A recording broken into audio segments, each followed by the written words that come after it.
Hey guys, it's Deeds. We're happy to have you here at Mercies Journaled, a faith-based Christian channel which is aimed to provide encouraging and sound biblical content. My husband and I have high hopes in ministering to the hearts of others, whether they be Christian or not, and bringing help and healing through the Word is our pleasure. That said, welcome to all of the new faces that have hopped aboard in the last few weeks. We pray God's grace as we serve you in this little community. Thank you so much for walking alongside of us. Today, the process and Bible study is in Isaiah, again. And this is something of an attributes of God type study. I've been filled with excitement getting this one ready for posting, as it has been both highly engaging and wonderfully appropriate for our day. All of Isaiah speaks to the people of God. All of Isaiah speaks to the pursuit of God toward his people. It's so amazing. This grace is so amazing. Let me add quickly that all of the supplies used today are linked below, and we want to get you actively seeking God in His Word. So resources are also linked below that you would have something of a well-rounded study time. Now is most certainly not the time to jettison the reading and meditation of God's Word. We must continue to fight the good fight of faith and read the good book of the Lord. I told you all once that I would show how I color illustrations as I'm working through my Bible art. Well, today is florals, which are super simple and fun to learn with. Flowers, too, offer that forgiveness of color blending and may not be as intimidating to start as we work toward what we're looking for, what we're going for. I always start light, and I always work my way along the color palette to the darker shades of a color so that blending is easier. Light to dark. That's the key. Brush strokes usually go from the inside of the flower outward, but that's not a hard, fast rule either, as flowers in God's creation do not always start darker on the inside. Just have fun. Tease this out in your own creative time and learn your liking and your preferences. A few of my friends like to use Copic markers for coloring, and those are truly an amazing brand. I love Copic. However, because I'm newish to coloring and shading and learning my groove, I gave my favorite artist brand for all things crafts a try. Arteza has these Everblend markers that are really great for beginners and for intermediate coloring, and they have color sets ranging anywhere from 10 to 120. So that is my first flower done. With a peach color as my base, I worked light to dark with the markers, and then I came back with that lightest shade again and blended the edges of the flower, taking care of that somewhat harsh color difference. I'll do the same with all the rest of the petals, leaves, and berries that you see here. I should have mentioned before that I am using stamped images on vellum to color the illustrations. And if you do that instead of coloring directly onto your Bible page, I would say try to go a couple shades darker to truly bring out the color, as vellum tends to hide some of that rich coloring we just did. All of the Old Testament points to the New Testament and the fulfilled promises and what is yet to come. But Isaiah primarily feels like a commentary in itself of the New Testament, as it's quoted around 60 times there. And so as you're reading through the Gospels, the epistles, literature, and all the way through to the end, you start to understand the New Testament much more. The relationship is stunning. The timeliness, awe-inspiring. In fact, I would go as far as to say that Isaiah is another gospel book, another account of the good news of God, that we can find the mercy, grace, wrath, judgment, forgiveness, and righteousness of God.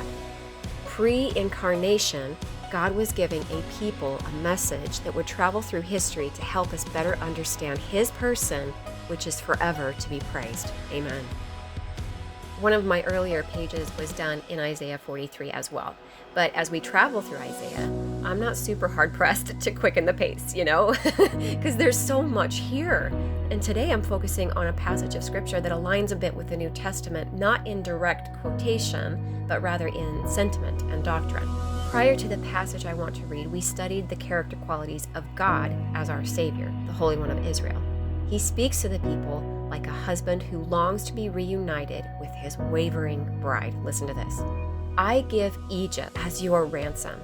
You are precious in my eyes. I give men in return for you. I am with you. I love you. Verse 5 says, "Fear not, for I am with you. I will bring your offspring from the east, and from the west I will gather you. I will say to the north, 'Give up,' and to the south, 'Do not withhold.' Bring my sons from afar, and my daughters from the end of the earth. Everyone who is called by my name, whom I created for my glory, whom I formed and made." I love that. His heart pours out to them. You are so precious to me. Don't you see? Words like, "You are mine.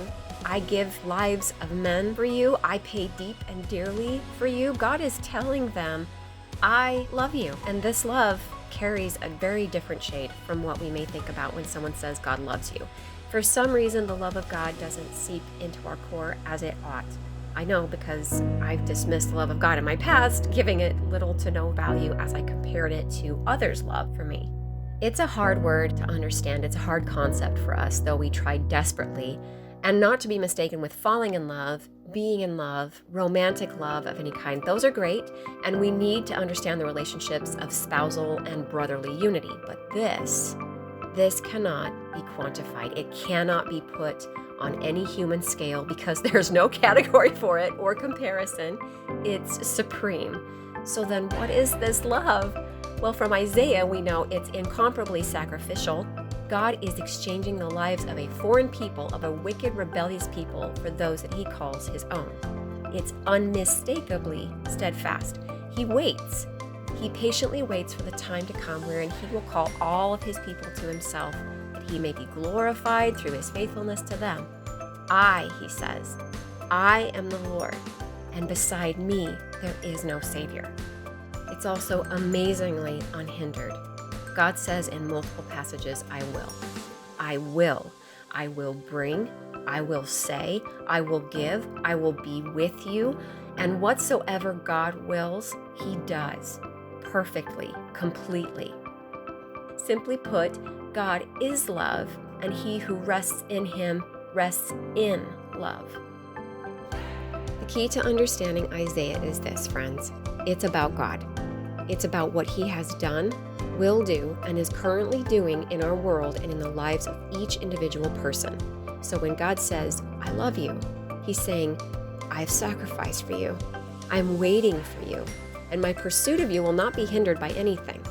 God's love is himself. God's loving us is giving us himself. No other can claim this power, and no other ever could, because no one else has laid down his life for all mankind. John 10:15. No one else has been long-suffering that we may repent and turn to him. Romans 2:4. No one else has been free of any and all hindrances in accomplishing his will, plan, and purpose that's found in Romans 8:38. What kind of love is this? It's Jesus, our God, our Savior, the only Redeemer, the Holy One of Israel. Lord God, I echo John when he says, see what kind of love the Father has given to us that we should be called children of God. And so we are. God, thank you for being love. Thank you for Jesus. Thank you for what it is that you are doing and what is yet to come. In his precious name, amen. Much love, you guys. God bless.